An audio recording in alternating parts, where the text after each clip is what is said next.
Assalamu alaikum wa rahmatullahi wa barakatuh. Bienvenue dans cette nouvelle leçon où nous allons maintenant voir comment insérer des images sur nos pages HTML.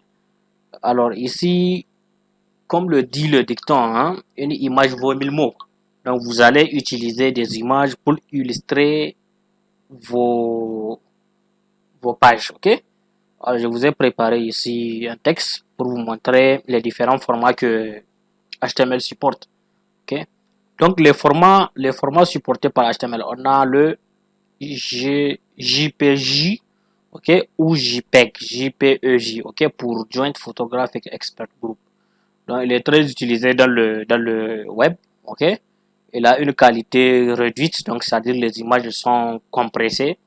On a également le PNG pour Portable Network Graphics, ok, donc qui est l'un de ses plus gros avantages et qui peut être transparent, ok. Et lui, il ne détruit pas la qualité des images. On a également le GIF, donc qui est un vieux format d'image, ok. Bon, il est plus utilisé de nos jours. Ici, son avantage, c'est qu'il peut être animé, ok. On a également le bitmap, donc ça, c'est un format vraiment qui est supporté par presque tous les navigateurs, mais qui est lourd, ok. Il est lourd et long à charger, donc ça, c'est déconseillé. Mais quand même, c'est un format généralement côté web. On a également le SVG, ok, pour Scalable Vector Graphics. Donc le SVG, c'est le format d'image en vecteur, ok. Donc c'est comme les illustrations que vous faites avec Adobe Illustrator. Donc c'est en vecteur, en pixels, ok. Donc il est basé sur des équations mathématiques. Donc c'est ça qui va permettre vraiment de redimensionner l'application sans perdre en qualité. Donc on va essayer maintenant de vider tout ce qu'on a vu dans la vidéo précédente. On va partir sur un espace plus clean.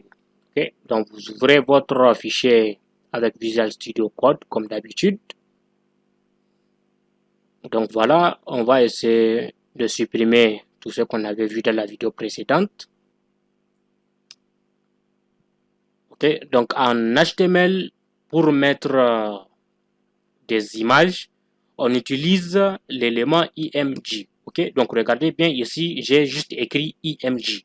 Donc j'ai pas fait de chevron ouvrant, j'ai juste écrit IMG et Visual Studio Code m'a proposé une liste des éléments à choisir. Ok, donc vous choisissez le premier qui a ici abréviation EMET. Donc c'est pour que il nous met ça automatiquement. Ok, donc on retrouve ici les deux attributs qui sont obligatoires, qui sont nécessaires pour l'élément IMG. On a SRC ici qui va nous permettre d'indiquer le chemin où se trouve notre image, et ici Alt pour le texte alternatif, donc le texte qui sera affiché au cas où maintenant on a un problème à ce niveau. Ok, si c'est une image que vous avez chargée depuis un autre site web, ok, et que cette image par exemple n'existe plus, donc au lieu d'avoir un problème, donc il va essayer d'afficher le texte alternatif. Et ici, on va essayer de mettre ici nos différentes palettes. Ici, on va débuter d'abord par le SVG et aller au PNG. Ok. Donc, vous écrivez tout simplement ici palette. Attention. En palette. Donc, le voici, palette SVG. Et Alt, on va mettre par exemple notre palette de couleurs. Ok.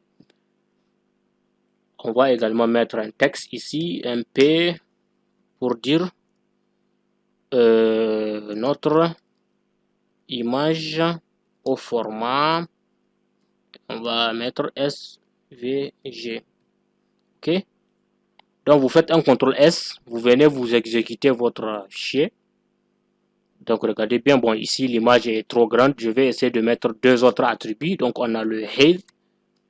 Ok, on va essayer d'aller sur du 350 pixels et width sur également 350 pixels. On fait un CTRL S ici, ces deux attributs vont nous permettre de modifier la taille de notre image. Ok, donc notre image au format SVG. Ok, voilà, on copie maintenant ça, on va venir le faire pour les deux autres également.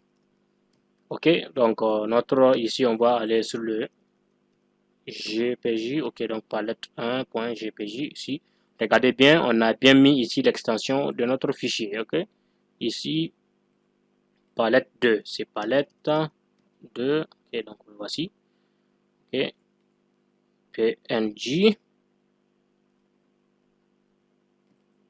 JPG, ok, on fait un CTRL S, ici on a les mêmes attributs, hein, donc ils auront la même taille, donc regardez bien, on a nos images qui se sont chargées, ok, donc c'est comme ça qu'on charge des images. Ici, encore une fois, ici les deux attributs height et width, donc ce sont des attributs généralement qui vont nous permettre de changer la taille, donc c'est une des propriétés du CSS également. Donc rappelez-vous, je vous ai dit tout ce qui est des mises en forme, etc., on va le laisser pour le CSS. Donc ici, je les ai mis juste ici parce que notre image est de grande taille. Donc c'est pour avoir une plus de visibilité, ok, également. Ok, mais sinon, ce sont des attributs généralement qu'on va laisser, des propriétés qu'on va laisser au CSS.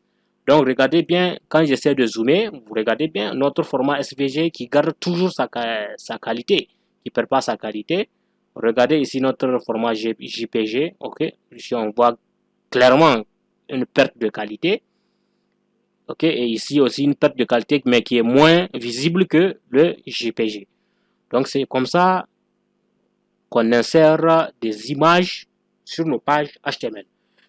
Et je pense qu'on est à la fin de cette partie consacrée pour le HTML.